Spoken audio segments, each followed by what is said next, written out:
At marami ang nagtatanong, ano na ba ang estado ng kuryente?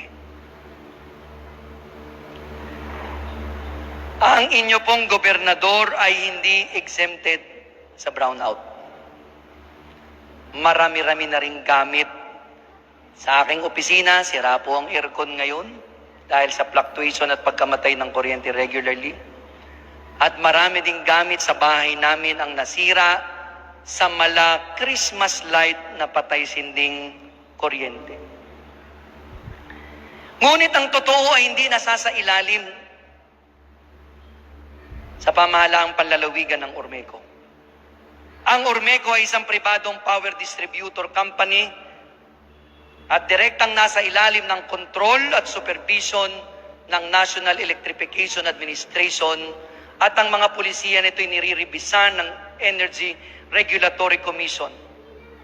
Dalawang ahensyang ang budget at mga pulisiya ay direktang dumadaan sa Kongreso ng Pilipinas at hindi sa Kapitolyo. Ginagawa ko po ang lahat ayon sa aking kakayahan. At makikita natin, dahan-dahan na bumaba ang bilang ng brownout ayon sa datos na inilabas ng NEA. Bago pa ako umupong gobernador, ay pinulong ko na ang bagong pamunuan ng Ormeco noong 2019 dahil sa 2018 audit ng Department of Energy. At isa sa mga nadiskubre ko noon bago ako tumayong gobernador, June 2019, ay ang pagbabayad ng Ormeco ng 18 milyon na transformer para sa substation sa Pinamalayan na sana'y magdadala ng stable na kuryente sa buong 2nd District. Bayad po ito. Fully paid. 2018 pa binayaran. Pero hanggang ngayong oras na ito, wala pang naikakabit kahit isang tornilyo.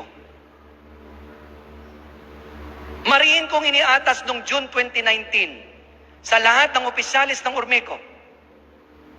Nasampahan ng kaso ang lahat ng sangkot dito. Ngunit ang nakakalungkot, sa halip na masampahan, na-promote pa yung iba sa mas mataas na pwesto. Mahigit 10 ang sangkot sa kasong ito. Yung pumirma na sinertify niya na na-deliver. Sinertify niyang na-deliver ang transformer sa substation sa Pinamalayan. I-promote ng pamunuan ng Ormeco.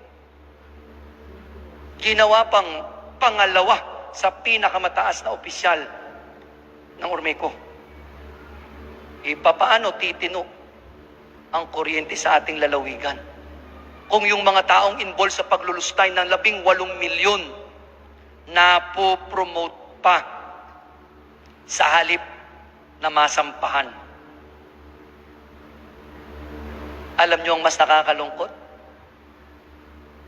Na-dismiss pa yung mga kasong kriminal na ipinasa, na isinampa. Sinong naglakad? Ito po ang mas masakit. May nawawalang pera, 18 million, pero wala daw may kasalanan. Pero pag puputulan tayo ng kuryente, mabilis pa sa alas 4. Pero yung 18 million, yung mga tao na involved, 2 lang ang nawala dun. The rest natira, na-promote pa. Sa loob ng 1 taon mula noong April 16, 2020, naka-4 na akong pulong.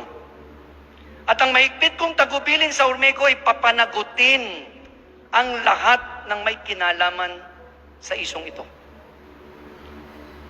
Bilang member consumer, mariin akong nananawagan sa inyo at alam nyo kung sino kayo.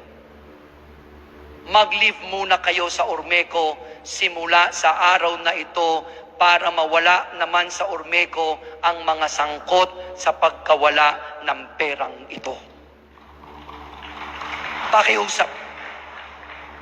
Pakiusap. Kasi kung kayo't kayo din lamang ang mananatili diyan, kahit anong effort ng gobernador ang gawin, kahit gaano karaming effort ang gawin ko sa NEA at sa DOE, kung patuloy at patuloy na kayo't kayo ang nagmamaniobra sa loob ng Ormeco, walang mangyayari. Nanahimik ako ng 2 taon. Ang umagahan, tanghalian ko'y patikos tungkol sa kuryente, pero ang di alam ng mamamayan. Ang mga nakaupo sa loob nito, hindi bata ni Governor Bons. Ang nanunungkulan dyan ay bata ng ibang politiko sa lalawigan ng Oriental Mindoro. Ganon din. Di minsang sinabi sa lahat ng mga pagpupulong na may sabotahe. May sabotahe pong ginaganap sa mga di inaasahang pagpatay ng kuryente. At inatasan ko ang NBI at ang PNP para halugugin ang mga nasa likod ng sabotaheng ito sa Ormeco. Dahil tuwing mamamatay ang kuryente ng walang announcement, ang sinisisi ng taong bayan si Governor Bons. Tama, hindi? Ang hindi nila alam ay ang nananabutahe sa loob nito at ang kawalan ng kapananagutan sa mga taong involved dito. Hindi sapat ang anumang paliwanag upang lubusang mawala ang perwisyong dulot ng brownout. Minamahal ko pong mga kababayan, buong kababaang loob na humihingi ako sa inyong lahat ng paumanhin dahil natatagalan ng pagsasaayos ng kuryente sa ating lalawigan. Ito ay usapin din sa buong bansa. Ngunit hindi po tumitigil ang inyong lingkod na patuloy na humanap ng paraan upang ang problemang ito ay masolusyonan. Nanguna tayo sa pagsasaayos sa mga emergency power supply agreement na nakatulong ng malaki simula noong summer of 2020 hanggang ngayon upang makapagdagdag ng supply ng kuryente. Sino ang kasama ng mga suppliers na to? Ng pagsasaayos sa mga permits nila? Ako. Sinong nakiusap sa DMCI nung ayaw ng DMCI patakbuhin ng extra power plant? Ako. Nung nakiusap ang Ormeco, ayaw nilang pagbigyan, pero pakiusapan ni Governor Bons, pinagbigyan. Yung mga power plant na nandiyan, ang gusto, 2 months, 3 months pa bago makapag-operate. Binigyan ko ng deadline sa tanggapan ng gobernador, nakapag-operate agad. Pero hindi ko kayang mag-isa. Nagpapasalamat din ako sa mga IPPs sa pagtugon sa aking pakiusap na maglagay ng mga lightning arresters na libre at walang binayaran ng Ormeco. Bibig lang ng gobernador ang puhunan. At ng iba pang kagamitang ipinadonate ko sa mga IPP sa Ormeco para makabawas pa ng brownout. Kasi kung iaasa natin lahat na bibili ng Ormeco yun, baka tapos na ang 3 terms ko hindi pa napipili ng Ormeco. Ganon din naman, ipinamamadali ko sa Ormeco ang terms of reference nung 30 megawatt na base load plant ng Ormeco.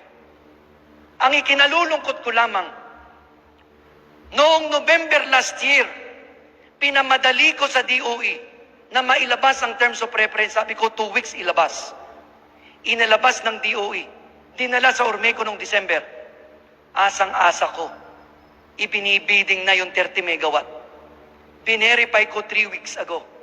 Buti na lang tinawagan ko si Director Mario Marasigan.